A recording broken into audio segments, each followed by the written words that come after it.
Okay, it's 8:30. We'll start the meeting, and I'll turn it over because I can't run this thing. So Liz is going to run it.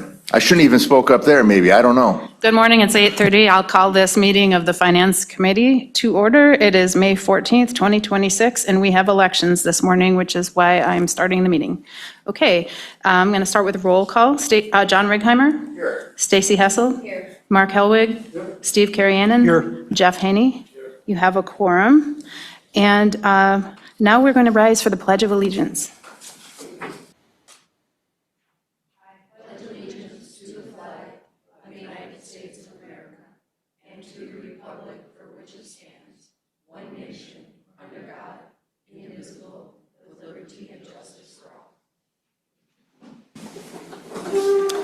This meeting was noticed to the media and public as required by Section 19.84 of the Wisconsin statutes. I will now open the floor for nominations for the position of Chair of the Finance Committee. A person receiving a majority vote of members entitled to a seat shall be declared elected. This vote shall take place by secret ballot. If no majority is reached, balloting shall continue, including all nominees, until a majority is reached. Once the candidates have been nominated, they will be afforded the opportunity to speak for 3 minutes. At this time, I will open the floor for nominations. Do I have any nominations? I nominate John Righeimer as the Chair of Finance. Okay, we have a nomination by Stacy Hessel, nominating John. Okay, John, would you like to speak to the committee? No, it would be my honor to do this again, and my pleasure, and I appreciate the nomination. Okay, do I have any other nominations for Chair of Finance? Okay, hearing none, then you may proceed to vote.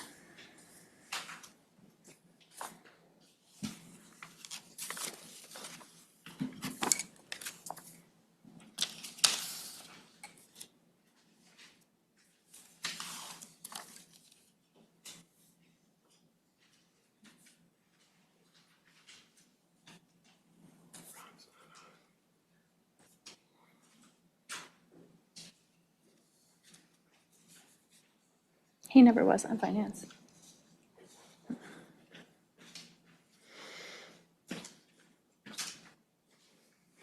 Okay. John Righeimer, 1, 2, 3, 4, 5, unanimous. Okay, the votes have been tallied, and it was a unanimous election of John Righeimer as Chair of Finance Committee. And now we'll move on to Vice Chair. I will now open the floor for nominations of Vice Chair. Can I have a nomination for Vice Chair, please? I nominate Stacy Hessel. Okay, we have a nomination for Stacy Hessel by John Righeimer for Vice Chair of Finance. Stacy, do you have anything to say to the committee? Just thank you for the consideration.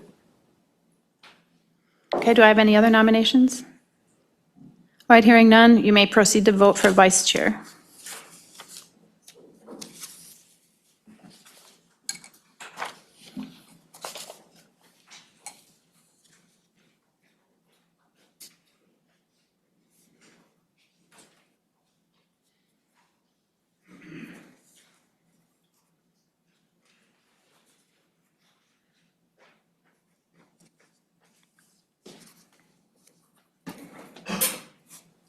Stacy, 1, 2, 3, 4, and 5, unanimous. Okay, the votes have been tallied, and it was a unanimous election of Stacy Hessel for Vice Chair of Finance Committee. Congratulations, and I'll now turn the meeting over to Chairman John Righeimer. Thanks, Liz. Good job. Meeting agenda is set. Do we have any public comments? Anybody online? No? Okay. Now consider approval of minutes from the previous meeting. Make a motion to approve. Motion by Mark Helwig, I'll second it. second by Jeff Haney. Any discussion? All those in favor? Aye. Anybody opposed? Minutes approved. Brian, Treasurer's Report. Starting out with the 2026 interim, the Duffy's Law Office, they filed the notice of commencements. This is the start where we officially inform everybody publicly about the parcels that are up for tax foreclosure. When we first started this list, there was 105. We got it down now to 48. And I think since we published it, we've taken another 3 or 4 of them off of there. So we're slowly but surely getting these things off. There were 51 certified letters. This is to the owners of these parcels and the parties of interest that we send certified mail out. And the final redemption date, July 10th, that's when that's the last date legally that they can come in and actually pay their 21 and 22 taxes to get them off of the judgment. And the hearing date was set for August 17th. The county land sales update, we received 1 bid, and through the Land Water Resource Committee, Forest Resource Committee yesterday, we approved that bid. And we're going to start the second rounds of bids starting May 22nd. Delinquent list, including interest and penalty as of May 1st, 2026, we've collected the balance is $1,536,990. And since March 1st, we've collected $366,000 worth of delinquent taxes. $49,574 was interest and penalties. And the little chart there at the end is just the numbers, the actual parcel numbers that are delinquent. Any questions? I do have a request. If you guys can come up with anything that you would like to hear from me, other than this stuff, just reach out. You know, I don't know if there's something that I could be reporting to you guys that you'd like to know. Let me know. Are the delinquencies trending upward, or is it? This year was, this year, the 1-year delinquents that missed the first payment in January was up quite a bit, like 25% from. And I don't know what happened. I'm finding out what I see at first is a lot of wrong addresses. And then the post office this year was, every treasurer that I've talked to has had trouble with the post office this year. Okay. Thanks, Brian. Finance Department report. All right, good morning, everybody. Starting off with our sales tax report. April's distribution came in over 200,000 again, 50,000 higher than last year, and it's the highest April that we have seen so far, so that's positive. Forecasting out, we're looking at finishing about an 11.5% increase over last year, and if the trend continues the way it is, we'll also finish above what we budgeted for 2026, which is also positive for us to see. So we're starting to get into tourist season, so we expect to see those numbers grow. Questions?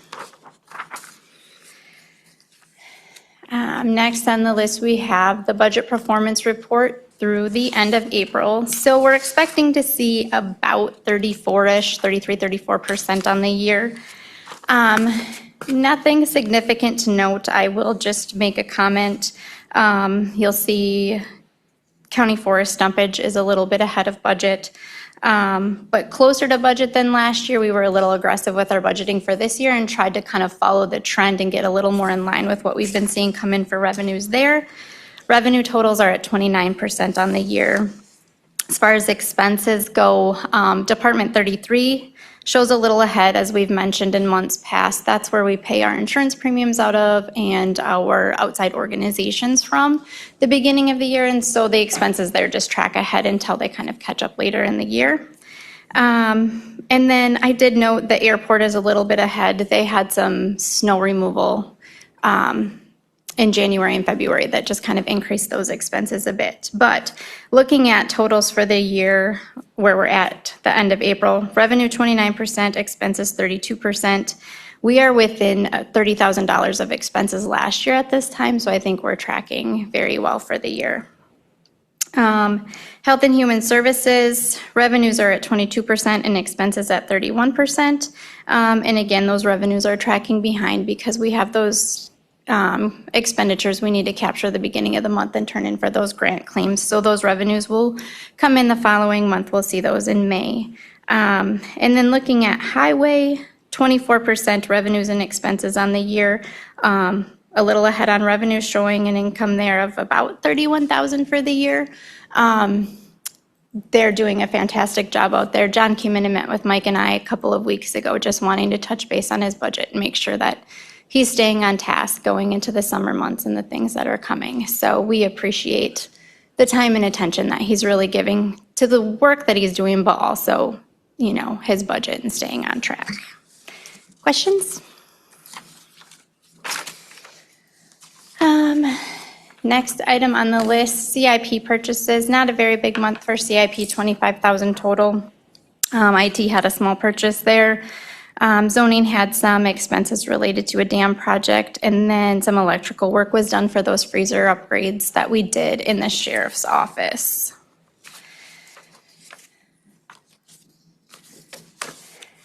This month, I think we have 4 different departments we're looking at. The first one is Circuit Court. Nothing jumps out at me that, you know, is of significance here, anything that looks out of line. I will mention their revenues are tracking ahead a little bit, 42%. They have a county grant award that comes in, and a big part of that distribution comes in January, February-ish, and then the rest comes in usually August or September. And so you kind of see those revenues tracking a little bit ahead just because you get that big distribution at the beginning of the year before you have a whole lot of expenses. Expenses are running a little bit behind where we would expect at 30%, and so that's positive for their department. And then I will just take a minute to let you know, as we go through these departments each month and they're on the schedule, I've been taking the opportunity to send these budgets out to those department heads and just kind of give them a rundown so that they know where they're at for the year and have an opportunity to, you know, ask any questions about anything specific they're wondering about. So it just feels like that helps keep the communication going and makes them a little more comfortable with some of those things they might have questions on or aren't sure what to ask or how to ask. So that's been positive and well received. The next one is criminal justice. And so this is where we see our work with Justice Point and our TAD grant. The Department of Justice changed the system that we use to do our claims. And so our first quarter claim has been submitted, should be received here within the next week or so. There were a few hiccups getting that system up and running, and everybody logged in and set up the way they were supposed to be. So we'll see that revenue coming in. And then the deflection grant that we have with them, we've had 1 payment come in so far for the year, and then we have 2 that are outstanding that should be coming in here shortly as well. There's no questions on that one. The, excuse me, next budget is Family Court Commissioner, and as of right now, you'll see those totals are 0. There isn't anybody in that position currently, but they are actively working on finding a way to fill that position. So in the coming months, we'll see some activity in there, hopefully, and get somebody into that position.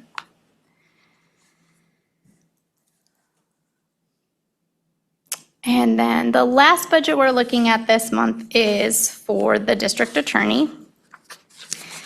And looking at their totals, revenues show 0%, expenses show 24%. Again, we don't expect their revenues to cover all of their expenses, but that revenue that we see there comes from a grant that helps fund the victim witness coordinator position. And so January through May expenses are claimed in June, and then the remainder of the year is claimed in January. And so we'll see a little activity coming in mid-year there. And if there aren't any questions on that one, the investment report for March, I will just make a note. We have a CD that's maturing in May, so next month we will bring that to the committee.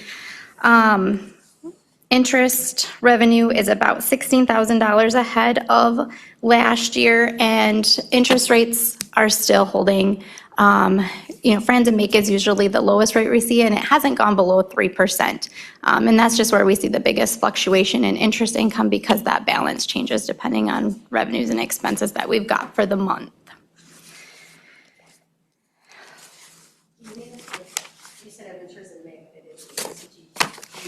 We'll bring it in June for approval from the committee.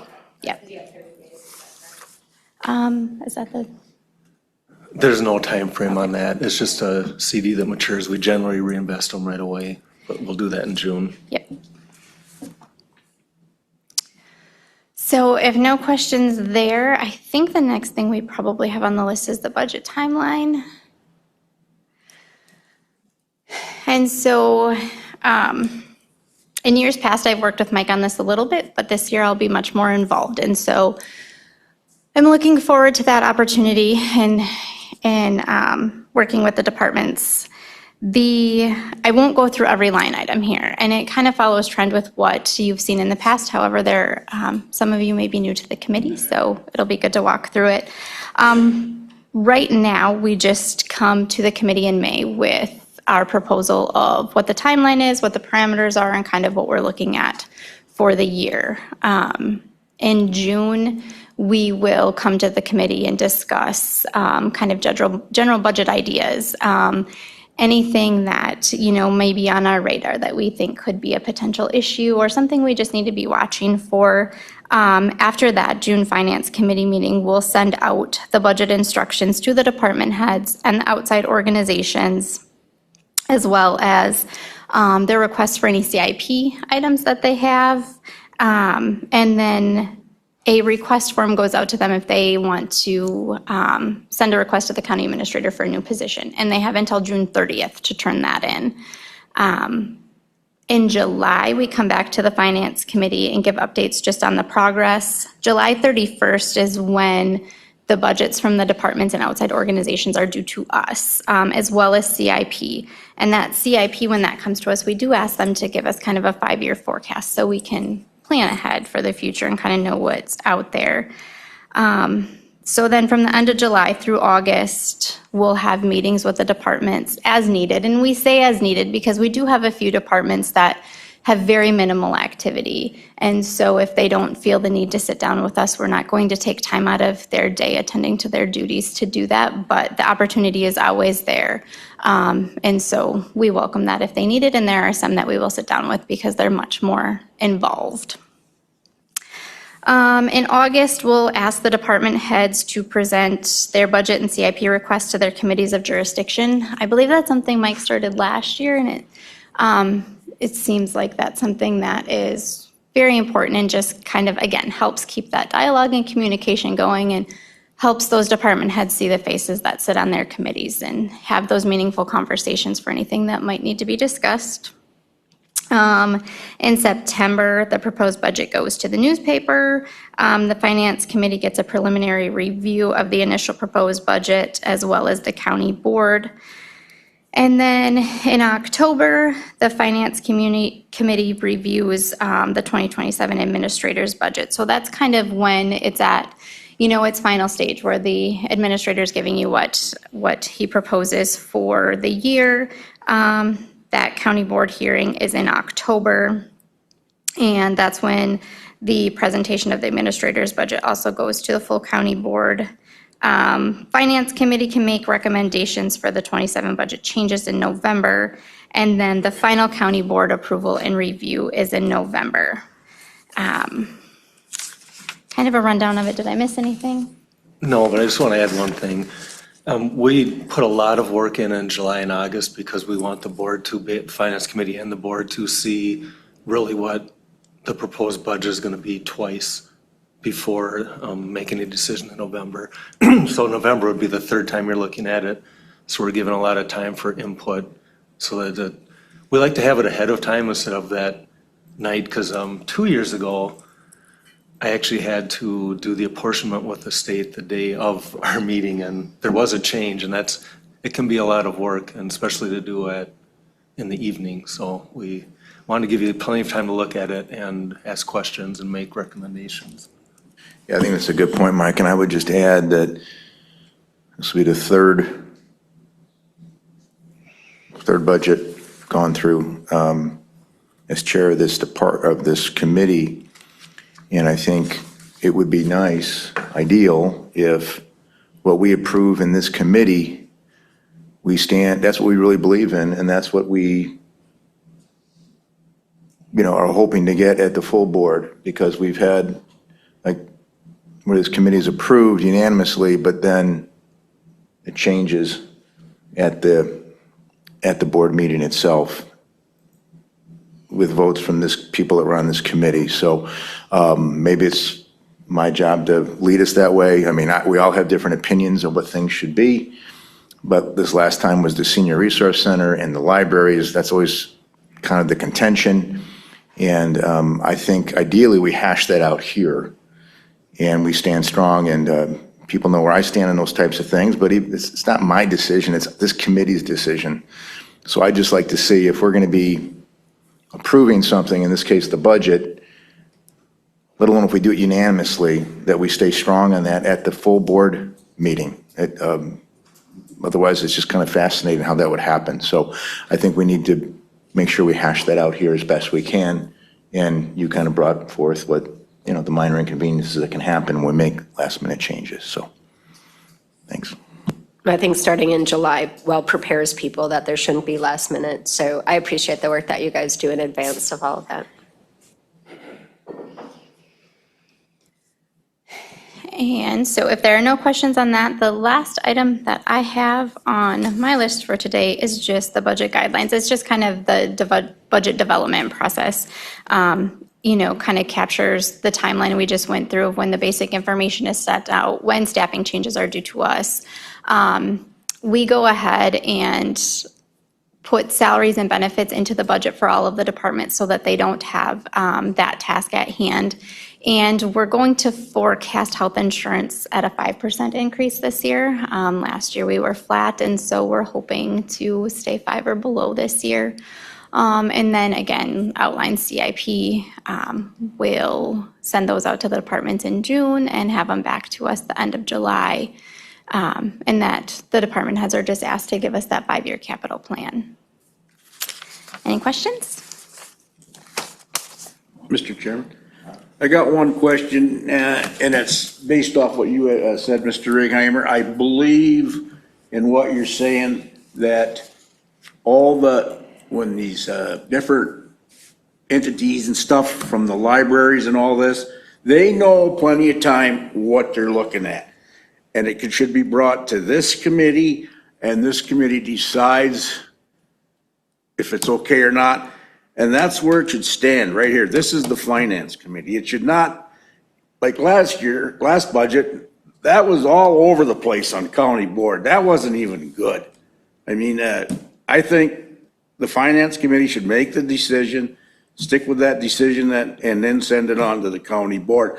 But who makes the decision, Mike or John, to have this committee make that? Does it have to go to admin, or can they just, somebody say, no, this committee makes that decision and that's where it's going to stand? You understand what I'm trying to say? I think so. And I mean, this is like any other committee. The committee's doing the work, makes the recommendation to the full board. Full board obviously has the power to change that decision. But I feel like that's what we've done in the past, is what I felt is a pretty firm decision has come out of the finance committee, and it has changed the last 2 years. First 2 years I was here, it went all the way through as came out of committee. Last 2 years, there's been the change, and I think it's been the two entities each year. Yeah, and I think, Ryan, you make a great point. I mean, I would add to that, I mean, the full board has the right to change it should they see fit.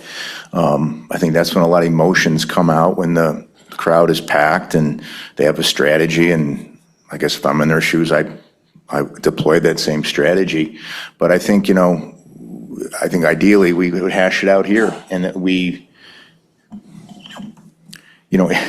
if we're, I don't want to pick on the library, but it's a great example. Let's just use it for example. Every year I've been here, they've asked for more than they've been appropriated. And if memory serves me right, it doesn't pass through this committee, but then they get their way at the full board committee. let's hash that out here. I mean, it doesn't mean it can't change at the full board committee by any means, but all of us here, I think they're always a unanimous decision, so, but they don't turn unanimous when we get to the full board, so I don't know if something changes or people just aren't speaking their mind here. I think that's the thing. I think we need to hash it out here, and if I'm making this up, if Mark is for appropriating the money, but I'm not, we should have that discussion here, and however the vote comes out, that's how we are aligned going into the full board meeting. I guess that's the ideal. The ideal is putting facts over feelings. And so if we can present the facts to get the rest of the board to understand the facts over the feelings, then the feelings are aside. I think we were pretty well set here. When it left here, we were good. I think when it went to the board is when other people got involved and said, oh my God, we gotta, all the crying happened and we have to give more money here and there.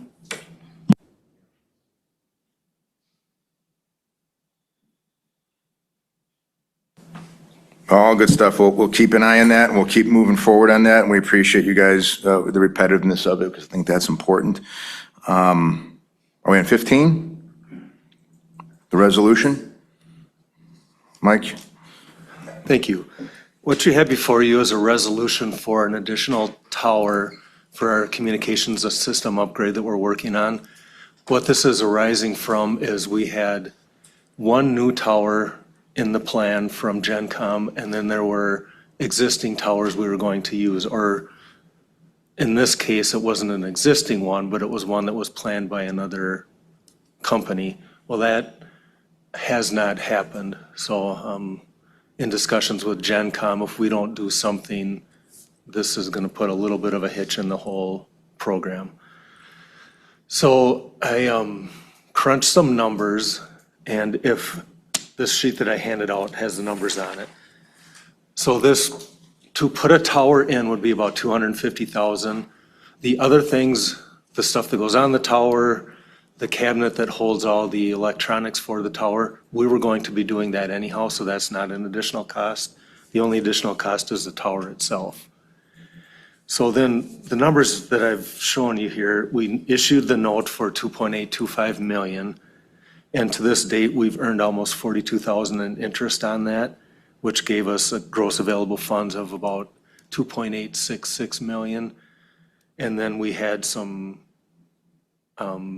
costs with issuing that general obligation note of about $56,000. That brings our net funds available down to $2.811. The contract with GenCom was for $2.644 million. So we built in some contingency funds in the issue itself. So that said, right, as it stands, we have about $167,000 in contingency funds available for this tower, which would leave $83,000 left to fund with other sources.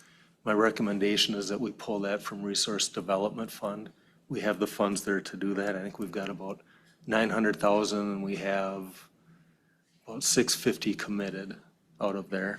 And some of it we've paid already, so maybe not quite that much left committed. And then looking at the other numbers I've got here, the tower that we were going to be using was gonna have $1,000 a month lease on it. They generally have a 3% escalator annually. So that first little chart there shows a repayment of about 16 and a half years to repay that $250,000 that way.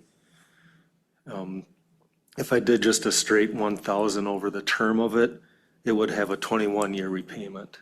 The other opportunity that we have with this tower, if we own it, we could actually go after a cell phone company to get someone to put their equipment on ours and lease it to them. That would typically be around $3,000 a month.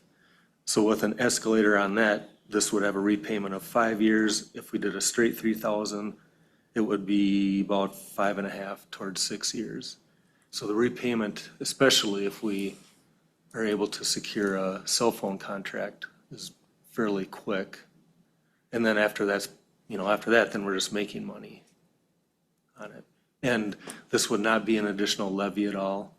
It's a combination of contingency and resource development money. Chair, can I ask a question? So is this in lieu of the LCO, WOJB? This is not in lieu of that one. This is, it was going to be a bug tussle tower down in the Meadowbrook area. Okay. We're still working with LCO on the WAGB tower. And then was this approved at Public Safety on It the was, 7th? Okay. correct, yep. Sorry, I forgot to mention that. Recommending one or the other, or? My recommendation would be to fund it with the sources between the two, you know. So we're not leasing out, we're like on these, the 1,000? Well, the first one would be what we would be paying. Okay, The 3,000 is what we could potentially generate for revenue if we leased space out. and you're not suggesting that, or you are suggesting? As the owner, we can make money. We We leasing. can if we want to down the We road. can, yeah, Good to pay it off in 5 years. Got it. yeah. I'll make a motion to approve, if I may, the 2026 resolution for the Meadowbrook Radio Tower. I'll second it. Motion by Stacy Hustle, a second by Jeff Haney. Any further discussion? All those in favor? Anybody opposed? Okay. I got one quick update on that. for Motion you. passes.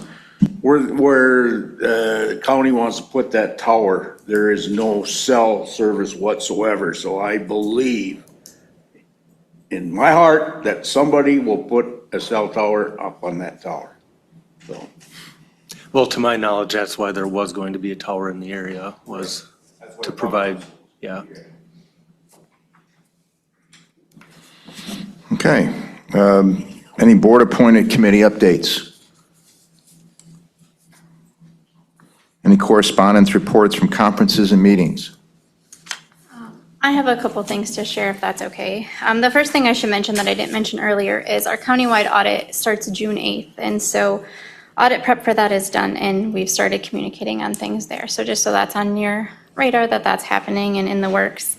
In April, I went to the WGFOA conference. It was in Oshkosh this year, and this spring conference largely focuses on budgeting, and so there were some good panels that spoke about different things. A lot of the focus was on, ways that they've combined services with neighboring counties or jurisdictions, municipalities working together on different things, different ways to save money and try to improve efficiencies along the way, which can be a challenge. But the other thing I'll share, for me personally, when I went to the WGFOA conference in December, I connected with some folks from National GFOA, so that's the National Government Finance Official. And they have a program that's available. You can get a certificate. It's like a CPA of government finance, basically. And so I applied for a scholarship after that meeting, and in the spring I found out I was awarded that. So I'm going to be participating in that program and hopefully earning my certificate for that. It's no cost to the county or anything like that. It's for me personally, but I just wanted to make you aware that I was, investing in myself that way and in Sawyer County that way, so. Great. Thanks for doing that. Mr. Chair, Yes, sir. I apologize for not saying this earlier. When you're talking about John Pino, he was doing so much good for the county. He did a really good presentation last night of the things they're trying to work on in the future to bring their expenses down. So it was a really good job they did. Yeah, I'll echo that. We've been working with John, for 3 years, and he's very, very good. He's excellent at bidding, or estimating and budgeting. But he didn't have a lot of experience with highways coming in. So about 6 months ago, we contracted with Bill Kern, who some of you may know, he was the highway commissioner like 28 years ago. And he's been consulting with John kind of as a mentor, and it's really been a good investment for the county. We've already made some great headway in savings, and highway runs a little different, so there are things we can do to generate revenue, and we're working on that. We're using our equipment much more efficiently. We actually got rid of, I believe, 8 trucks, because we used to have a winter fleet and a summer fleet. We had the state trucks for the winter and our trucks for the summer, and we're switching over to just having one set that can operate for both, and that will really increase our efficiency. It's going to take some time because the trucks are very expensive, so you can't turn over the whole fleet at once, but we're definitely making progress. And we have been one of 2 counties, the other county being Milwaukee, that's been on an actual cost basis for reimbursement from the state. And it kind of gives you a guaranteed amount, but it almost encourages inefficiency to operate that way. So we're going to be changing over next year. We extended that 2 years, or a year and a half ago, so we've got a half year left on it. It's very likely that this year we may have to write a check back to the state because we're changing how we're doing things and becoming more efficient, which is kind of not encouraged, or not encouraged, but not, you don't benefit from that in the actual cost system. So we'll have 1 year where we might have to write a check for $20,000, but then we're making headway towards being much more efficient in the future. So I just wanted to update that too. On the highway department, we had talked briefly, it was not in depth, about putting money aside or trying to save for new buildings or efficiencies in buildings. Are we still talking to John? Is that still a conversation? Yeah, that's one of the things they're working on, not necessarily for buildings, but previous counties Bill has either worked at or worked with. They've progressed to the point where their equipment funds itself. And, we've been a long ways from that. We purchase about $600,000 to $650,000 in equipment a year. And over the last 5 years, I think we've generated an average of $354,000. So we've had a gap. And that's what, over the next 3 years or so, we're hoping to be able to close, which will free up money for other things then, or reduce some CIP borrowing, which has been one of our goals too. Any future agenda items? Okay, next meeting is Thursday, June 11th. Meeting adjourned. Thank you, everyone.